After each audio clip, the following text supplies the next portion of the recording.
스마트폰 너 때문이야. 이제 스마트폰 없는 일상은 아예 정상이 안 가죠. 상상이 안 가죠. 스마트폰 이용 시간이 늘어날수록 우리의 군살도 늘고 있습니다. 스마트폰은 이제 우리가 살찌는 가장 직접적인 원인 가운데 하나가 되었습니다. 스마트폰이 세상에 나온 지 불과 10수년이지만 우리는 스마트폰 없이는 하루도 못 살 것 같다고 생각할 정도가 되었습니다. 스마트폰은 우리의 일상을 크게 바꿔놓았습니다. 하루에 많은 시간을 스마트폰을 하면서 보냅니다. 일과 중 가장 많은 시간을 스마트폰 사용에 할애하는 사람도 많아졌습니다. 현대인을 호모 스마트포니 노쿠스 또는 포노 사피에스라고 부르는 것도 이 때문입니다. 스마트폰으로 일하고 다양한 정보를 찾고 즐길 거리도 즐기다 보면 신체 활동은 급격하게 줄 수밖에 없습니다. 한 연구에 따르면 하루 스마트폰을 5시간 이상 사용하는 사람은 비만 위험이 43% 이상 높아지고 심혈관 질환 발생 위험도 크게 높아집니다. 살찌는 고민을 떠나서 건강을 지키려면, 질병 없이 장수하려면 무분별한 스마트폰 사용은 반드시 근절해야 합니다. 스티브 잡스 탓을 해봐야 소용없는 일입니다. 음식에 진심인 사회, 한국인들만큼 음식에 진심인 민족이 있을까요? 도처에 깔린 지뢰처럼 여기저기서 터지는 먹방을 보다 보면 나도 모르게 스마트폰으로 음식을 주문하고 있습니다.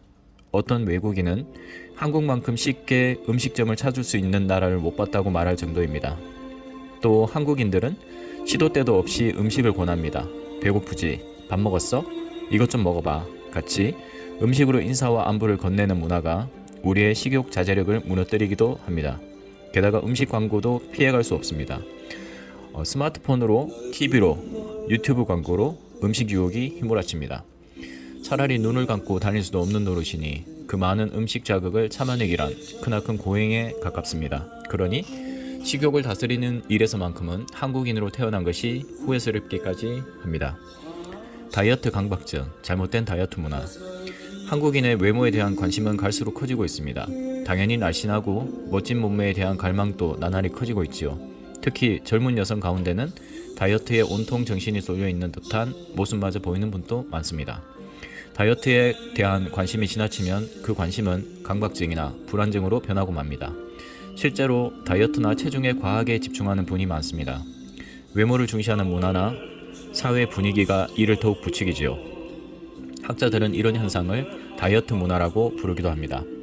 현대사회 전체가 다이어트를 강요하는 분위기를 형성하고 의학산업은 물론이고 각종 관련 산업과 문화 콘텐츠에서 사람들에게 다이어트를 하지 않으면 큰일 날 것처럼 부추겨서 더욱더 문제라는 것입니다.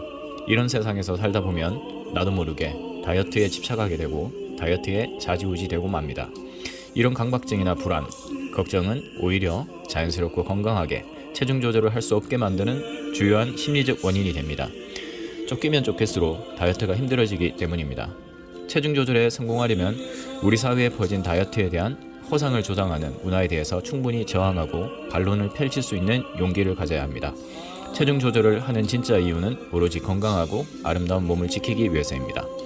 지금까지 살펴본 5가지 외에도 우리가 정상 체중과 날씬한 몸매 유지하기를 방해하는 요인들은 너무나 많습니다.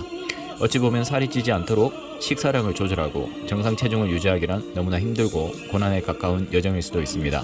내적 외적 문제들을 지혜롭게 이겨낼 방법이 절실히 필요한 때입니다.